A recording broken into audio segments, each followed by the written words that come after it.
पुन्हा काय कसं बदनाम करायचं, काय करायचं, मला कसं बाजूला या आंदोलनातून सारायचं, कारण हा मराठा आरक्षणाचा विषय कायमचा आता मार्गी काढतोय, काढला नाही पाहिजे. कारण त्याच्या जीवावरती काही जणांचं, एक 10-20 जण आहेत, जास्त नाहीत त्या महाराष्ट्रभरात, ते सरकारची विरोधी पक्षांची सुपारी घेऊन कंटिन्यू बोलत राहतात आणि त्यांचं म्हणणं असतं कधी काळी काय मिळालं काय नाही मिळालं, समाजात काहीतरी गैरसमज पसरायचा.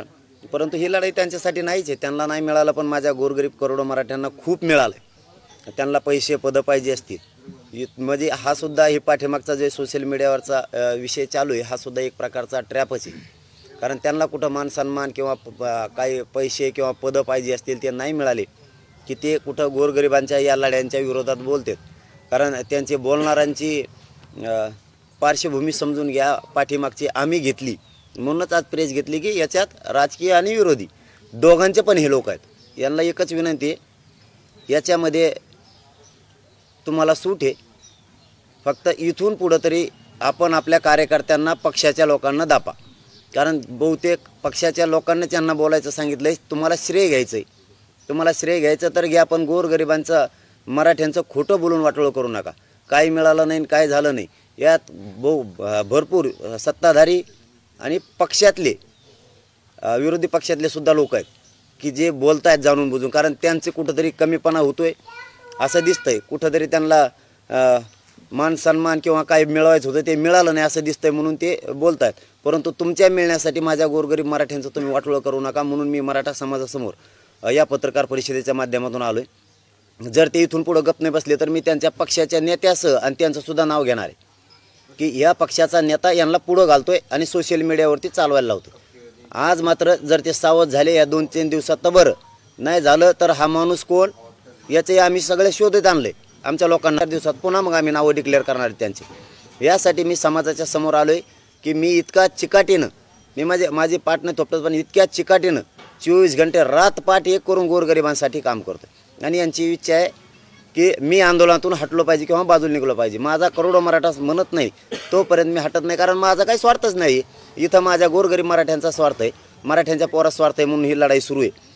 यांच्या पोटात खूप दुखायला लागले श्रेयासाठी. कारण 70 वर्षे जे झालं नाही ते झालंय. काही पक्षांना सुद्धा असं वाटतंय की 70 वर्ष झालं नाही, ते आता होत आले. मग आता हे श्रेयासाठी बी ते विनाकारण काही पक्षांचे लोक मध्ये घुसवायला लागलेत, ते कार्यकर्ते घुसवायला लागले. विरोधी पक्षांनाही तेच वाटतंय काही की तेही आडवे घालते, त्यांना काय मिळालं. काही मराठा समाजाचे काही खूप जळणारे काही नेते आहेत, त्यांनाही वाटतं आपल्याला काय मिळालं नाही. म्हणजे समाजाचंच काम करणारे काही 10-15 जण आहेत, त्यांनाही वाटतं आपण इतके दिवस लढलो, काहीच मिळालं नाही, तुम्हाला मिळालं नाही, त्याला आम्ही काय करावं, त्याला आम्ही काय करावं, तुम्ही मिळू द्यायचं पाहिजे होतं समाजाला. मग त्यांना असं वाटतं हा विषय संपवायला लागला आरक्षणाचा, मग आपल्याला काय राहणार आहे खाली. आपलं तर याच्यावरच दुकान चालतंय, सगळे यांचे दुकानं बंद झालीत. म्हणून माझ्या मराठा समाजाला मी सांगण्यासाठी आलो आहे की यांच्या ट्रॅपला मी घाबरत नाही, मोजीत बी नाही. यांचं षड्यंत्र असू नाही तर फिडेंद्र असू, फक्त समाजासमोर काय मिळालं ते सांगायसाठी मी आलो आहे. आत्तापर्यंत मायबाप मराठ्यांना 57 लाख अनुदी ह्या आंदोलनामुळं मराठ्यांच्या गोरगरिबांच्या एकजुटीमुळे मिळाल्या. हे अंतिम सत्य आहे. हे 75 वर्षात झालं नाही, ते जवळपास 57 लाख, म्हणजे आता 60 लाखापर्यंत हा आकडा गेला असून 60 लाख गोरगरीब मराठ्यांचं कल्याण झालेलं. हे 75 वर्षात का नाही झालं. मग काही विरोधी पक्षांचे बी सोशल मीडियामध्ये काही पुट्टे लिहित आहेत, त्यांचे काही सत्ताधाऱ्यांचे पण लिहित. अरे तुझ्या नेत्यानं तुझ्या पक्षानं का नाही केलं मग 75 वर्षात. हे आताचे सत्ताधारी आहेत. आता यांचं कुणाचं श्रेय घेण्यासाठी चाललंय तर सत्ताधाऱ्यातलेच काही लोकसुद्धा सोशल मीडियावरती उतरलेत. मग तुम्ही काय उपकार नाही केला, आता जे दिलं ते. पण माझा मराठा समाज करोडोच्या संख्येनं लढला आहे, तेव्हा तुम्ही दिलं. हे मराठ्यांचं श्रेय राहणार आहे पूर्ण, तुम्हाला कोणालाही मिळणार नाही. तुम्ही किती सोशल मीडियावर लिहिलं तरी. 39 लाख, दुसरा मुद्दा, 39 लाख मराठ्यांना आतापर्यंत प्रमाणपत्र मिळाले. या आंदोलनाचं यश नाही का कोण सोशल मीडियावर लिहितोय तो भांगार. हे यश नाही का 39 लाख लोकांचं कल्याण झालं. हे आंदोलनाचं यश नाही, काय नाही मिळालं म्हणतात. तुला काय मिळायला पाहिजे होतं, पैसे पद. तुझ्यासाठी आंदोलनच नाही आहे. हे गोरगरीब मराठ्यांच्या लेकरांसाठी आंदोलन आहे. ते मोठे झालेत, त्यांना खूप मिळालं गोरगरिबांना. हे सांगण्यासाठी पुन्हा मी याच्यावरती आलो आहे. 2000 आणि 2001चा कायदा हे ओबीसी आरक्षणासाठी झालेला आहे. तिसरा मुद्दा सांगतोय, त्या कायद्यात जर एखादी व्याख्या घालायची असेल तर तो कायदा दुरुस्त करावा लागतो.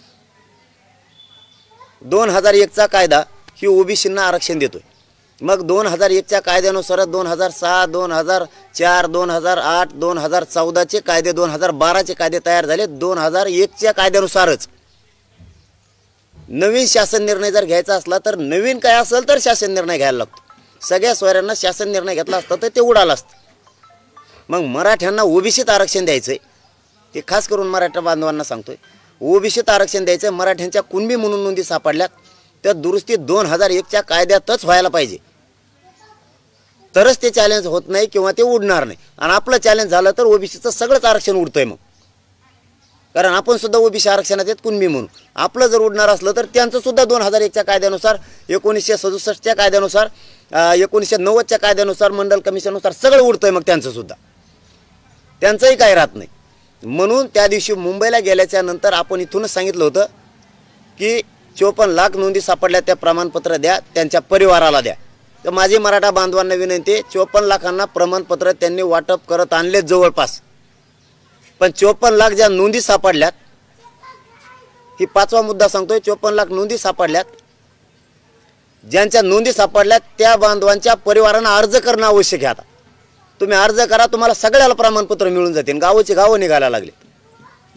मग आपण सांगितलं होतं की ते 54 लाख नोंदी त्यांना प्रमाणपत्र द्या आणि त्यांच्या परिवाराला पण द्या. तर परिवाराने अर्ज केले, त्यांचे पण निघायला लागले. असे कित्येक तरी गावं आहेत की ते गावोचे गावं निघायला लागलेत. आपण सुद्धा ज्यांच्या नोंदी निघाल्या त्या परिवाराने तातडीने अर्ज सादर करा आणि आपण आपले प्रमाणपत्र काढून घ्या.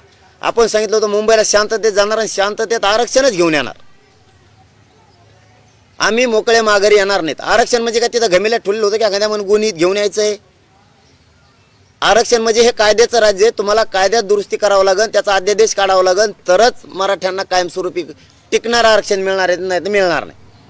आणि हेच सगळ्या सोयऱ्यांचा जो आपल्याला अध्यादेश काढायचा होता, जो अधिसूचना काढायची होती, त्याला 2 महिन्यापासून सरकार जाणून बुजून काढत नव्हतं, कारण त्याच्या दबावाखाली येऊन सरकार काढत नव्हतं.